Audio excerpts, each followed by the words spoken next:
lihat, dia ketahui, dia dengar sendiri, yang bernama Bambang Prasetyo tiba-tiba pada sidang sebelumnya kena serangan jantung.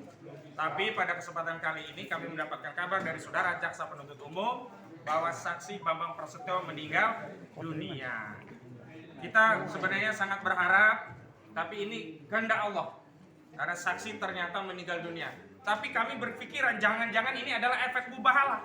Dan karena itulah kami semakin meyakini kasus ini pasti akan kami menangkan dengan pertolongan Allah. Insya Allah. Tapi yang kedua, ada yang menarik dalam proses persidangan. Ada penyelundupan redaksi yang diulang-ulang dalam proses penyidikan yang ternyata diakui tidak berasal dari saksi-saksi. Jadi yang buat polisi. Nah, itu adalah bikinan dari penyidik, kelakuan dari penyidik. Apa redaksinya? Saya sebagai umat Islam merasa keberatan kitab suci Al-Quran dan marah, bahkan ada yang dan marah kitab suci Al-Quran, ya marah dan tersinggung kitab suci Al-Quran dijadikan sarana untuk menyebarkan kebohongan.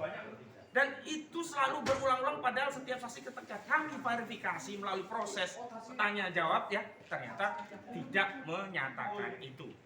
Ini menunjukkan apa? Ada desain dalam proses BAP, ada desain yang mengarahkan seolah-olah ya ada unsur penistaan agama dalam proses penyidikan. Yang kedua, ya yang ketiga begitu.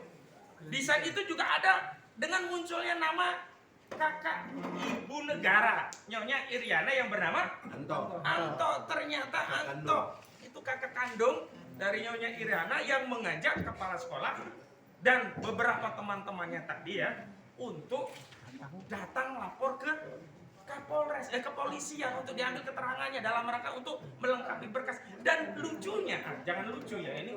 Kurang ajar. Nah kalau bahasa Bang ini kurang ajar, saya tambahkan lagi kalau sekarang anehnya ya tidak ada panggilan, langsung datang. Aneh apa aneh nih? Aneh. Kita saja ya punya berkas kalau lapor polisi selalu ada surat panggilan, misalkan dipanggil dalam rangka untuk dijadikan saksi atau setidaknya undangan klarifikasi.